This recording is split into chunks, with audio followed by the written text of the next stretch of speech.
आपले स्वागत आहे. पाहूयात आजच्या ताज्या बातम्या. देण्याची वेळ आपल्या सगळ्यांच्यावर येईल असं कधी आम्हा कुणाला वाटलं नाही.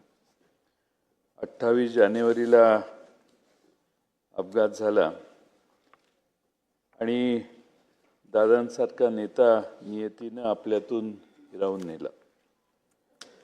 कुणाची नजर लागली काही माहीत नाही, पण महाराष्ट्राच्या राजकारणाला नजर लागली आणि दादांसारखा नेता आपल्यातून गेला. मोठ्या अपेक्षेने ज्यांच्याकडे महाराष्ट्रात बघितलं जातं त्यांनाच हिरावून घेण्याची नियतीची पद्धत आहे का अशी शंका यावी. आपल्या आधीच्या सगळ्या वक्त्यांनी त्यांचा उल्लेखही केला. विलासराव देशमुख साहेब असतील, गोपीनाथ मुंडे असतील, आर आबा असतील आणि आता अजितदादा. दादांच्यावर बोलण्यासारखं बरंच काही आहे, कदाचित दिवस देखील पुरणार नाही. आणि दादांचा स्वभावाचं वर्णन सर्वांनीच केलेलं आहे. आपण सगळे दादांच्या बरोबर आज नाही, गेले 35-40 वर्ष काम केले.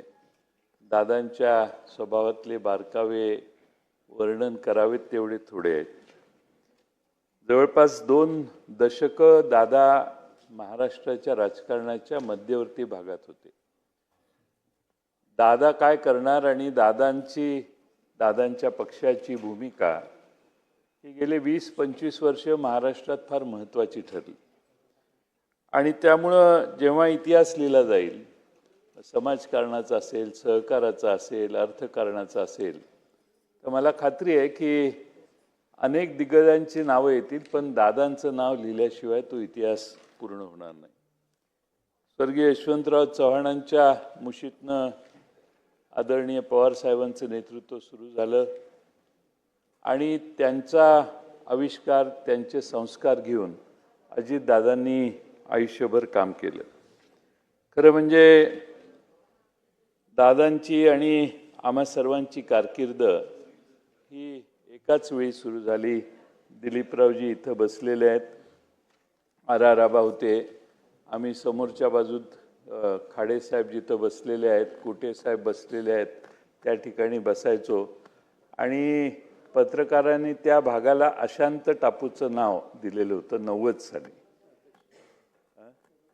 मधुकरराव चौधरींनी दिलेलं. आणि मधुकरराव चौधरी साहेब यांनी त्या परिसराचं नाव अशांत टापू दिलेलं, कारण सभागृह शांत असायचं, पण तिथलेच 10-15 जण हे एकमेकात बोलणं तरी करायचे किंवा दंगा तरी करायचे किंवा प्रचंड सत्तेत असून देखील प्रश्नांची सरबत्ती सरकारवर करायचे. आणि म्हणून त्या सहकाऱ्यांच्यातले अनेक सहकारी काळाच्या पडद्याआड गेले. आज दादांना देखील श्रद्धांजली वाहण्याची वेळ आमच्या सगळ्यांवर येते. खरं म्हणजे दादांचा स्वभाव असा होता की जे मनात येईल ते बोलायचे. माझ्याकडे एकदा दादांना निमंत्रण मी केलेलं होतं आणि व्यासपीठावर आर आबाई होते, दादाही होते. आणि आबा त्यांच्या सवयीप्रमाणे तंबाखू खात होते. दादांनी ते बघितलं, मला खुणावलं. आम्ही दोघं एकमेकाच्याकडे बघून थोडंसं स्मितहास्य केलं आणि दादांचं भाषण सुरू झालं. ज्यावेळी दादा भाषणाला उठले, माझं झालं, आबांचं झालं, मग दादांचं, त्यावेळी दादांनी इतक्या जोरात जाहीर सभेत 10-15 हजार लोकांच्या जाहीर सभेत आर पाटील यांच्या तंबाखू खाण्याच्या स्वभावाबद्दल प्रचंड दादा बोलले. इतके दादा बोलले की आबांना देखील त्यावेळी वाईट वाटलं असेल. मी परत आबांच्या घरी जाऊन आबांना मी म्हटलं की माझ्या व्यासपीठावरून दादा बोलले, मी सॉरी, पण दादा बोलले काही चुकीचं नाही, हे मी आबांना त्यावेळी सांगितलं. आणि मागच्या वेळी आबा आपल्यातून गेले, इथं आबा बसलेले आणि निवडणुकांच्या व्यापातनं आम्ही निवडणूक झाल्यावर इकडे येऊन बसलो. आबांचा गाल सुजलेला. त्यावेळी मी दादांना म्हटलं, दादा तुम्ही माझ्याकडे जे भाषण केलं ते आज खरं ठरलं. तुम्ही सांगत होता हे व्यसन करू नका आणि आबांना ते व्यसन सोडवता आलं नाही. आज आबा व्यसनामुळं असेल, आबांसारखा एक दिग्गज नेता आमच्यातून केला, पण जे ज्याचं चुकलंय ते तोंडावर सांगायचा दादांचा प्रचंड मोठा स्वभाव होता. आणि वावगं कधी खपायचं नाही. माझ्याकडे तसेच एकदा आले, म्हटले काय जयंतराव हे कसलं काय संस्था चालवत आहे. म्हटलं काय झालं. हे झाडच दिसत नाही तुमच्याकडं, हे काय चाललंय. म्हटलं माझ्याकडे या, कसे झाडं आहेत बघा, असं त्यांच्या दरडावण्याच्या वाक्य शब्दात बोलले. म्हटलं ठीक आहे सॉरी म्हटलं. नंतर 7-8 वर्षांनी परत आल्यावर मी दादांना म्हटलं आता कसं वाटतंय. आता मी 100पैकी तुला 60 गुण देतो, 70 गुण देतो, बरी प्रगती आहे. झाडांच्यावर एवढं प्रेम असणारा माणूसच मी बघितला नाही. आणि प्रत्येक झाड कुठल्या प्रकारचं आहे आणि त्या झाडाचं वैशिष्ट्य काय, ह्याची सावली किती पडणार हे दादांना पाठ असायचं. आणि कुठल्या प्रकारची झाडं लावा हेही सांगायचे. एकदा मला दादांनी म्हटले जयंतराव तुम्ही जरा बारामतीला या, मी तुम्हाला माझं घर दाखवतो. मी आणि माझी पत्नी आम्ही दोघं बारामतीला गेलो. दादांनी त्या परिसरातली त्यांच्या ओळखीची 4-6 घरं दाखवली. आणि ह्याला किती 25-30-40 वर्ष 35 वर्ष झाली असतील.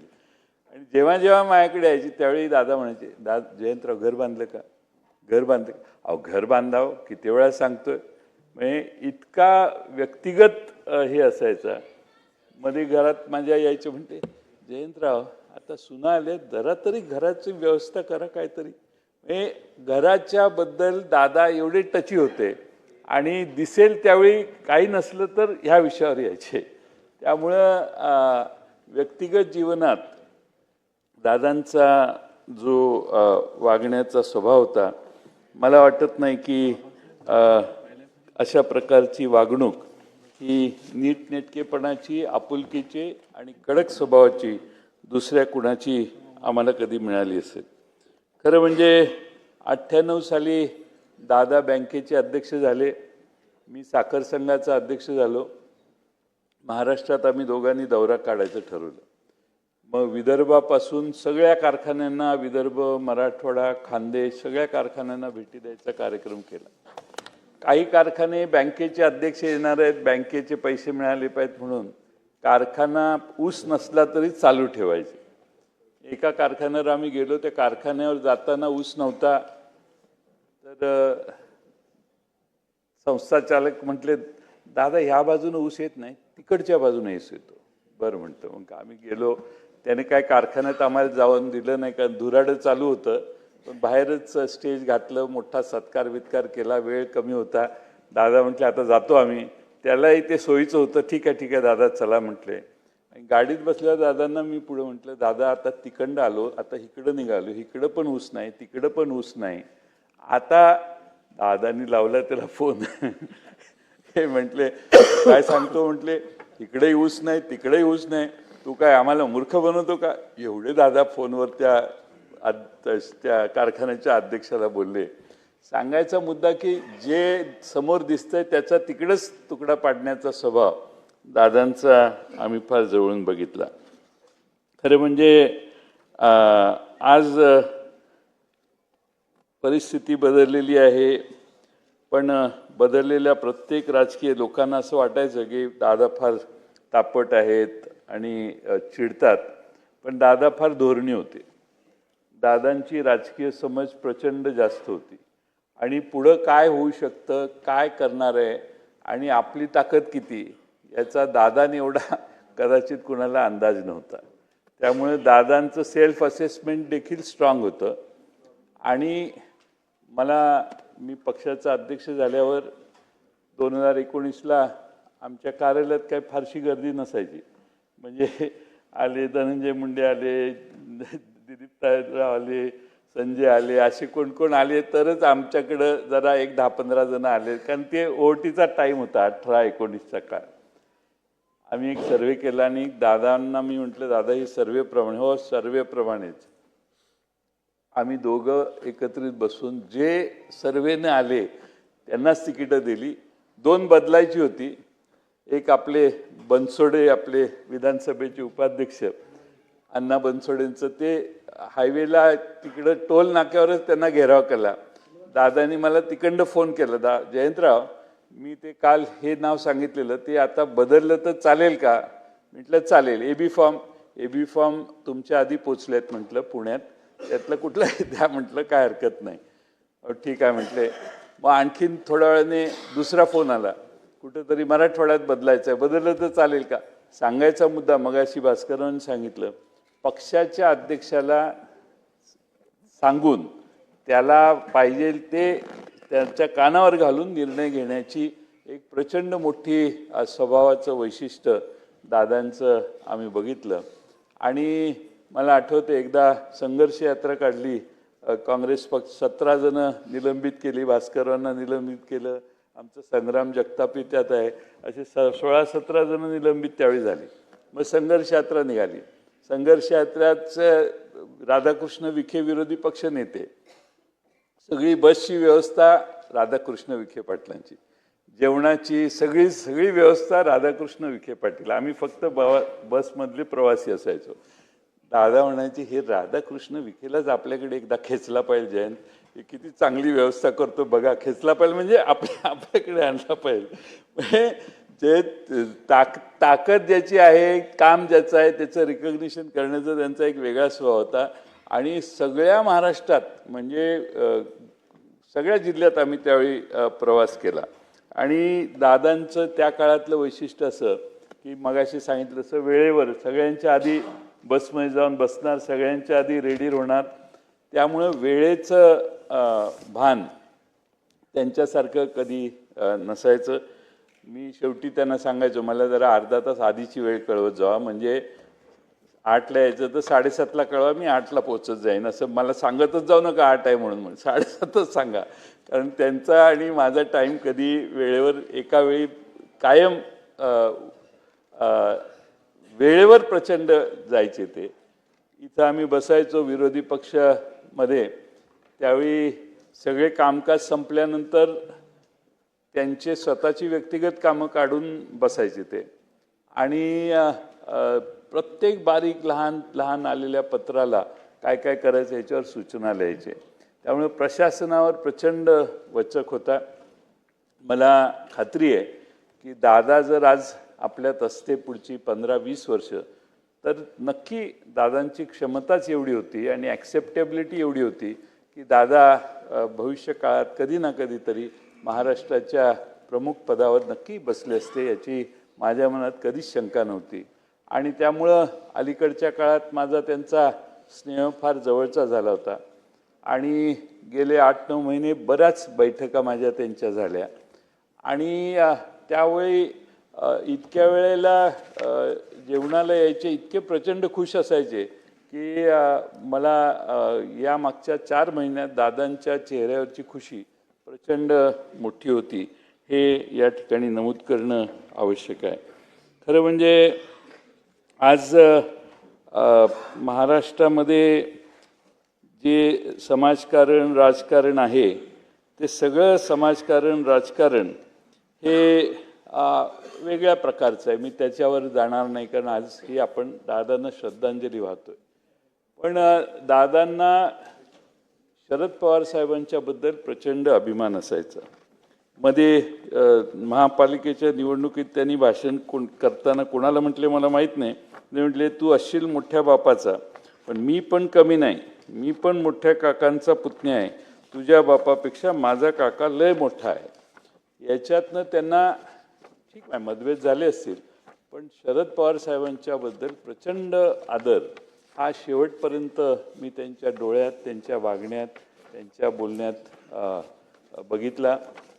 अलीकडे साहेबांची तब्येत बरोबर नाही याविषयी देखील ते अतिशय स्पष्टपणाने बऱ्याच गोष्टी आम्हा सगळ्यांना सांगायचं काम करायचं.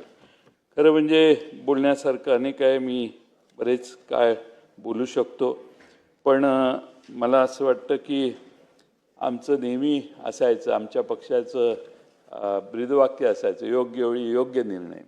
पण दादांचा अचानक जाण्याचा निर्णय हा खरं म्हणजे चुकीचा झाला. हा एकच निर्णय दादांचा चुकला असं म्हटलं तर वावगं ठरणार नाही. मला समोरून सारखे खुणवायचे.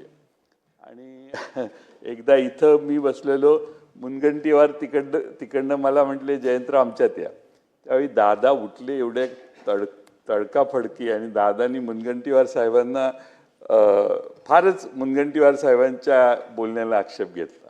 मग दादा तिकडे गेले आणि वहिनी बसल्या तिथं दादा बसायचे. तिथं बसल्यावर दादांनी तिकडनं भाषणात मला सांगितलं आमचं तुमच्यावर फार बारकाईनं लक्ष आहे. आणि मग बाकीचे काही राजकीय भाष्य केलं त्यांनी. त्यामुळे सारखे म्हणजे राजकीय म्हणजे जागरूकता त्यांची. सभागृहात काही झालं कुठंही तर चटकन त्याला म्हणजे रावळ काय बोलले तर रावळ्यांच्या मतदारसंघातली माहिती देखील त्यांना परफेक्ट असायची. त्यामुळं ह्या 288 मतदारसंघाचा अतिशय बारकाईनं अभ्यास दादांना होता हे आपल्या सगळ्यांना कबूल केलं पाहिजे. खरं म्हणजे अनेक गोष्टी या ठिकाणी सांगता येतील. आम्ही भाषणाला जायचो तर सगळे समोर दादांच्यासाठी घोषणा असायची. एकच वादा अजितदादा. आणि ती घोषणा एक एवढी मोठी असायची असं आम्हाला वाटलं नव्हतं की दादा एवढ्या लवकर आपला वादा तोडून आपल्यातून निघून जातील.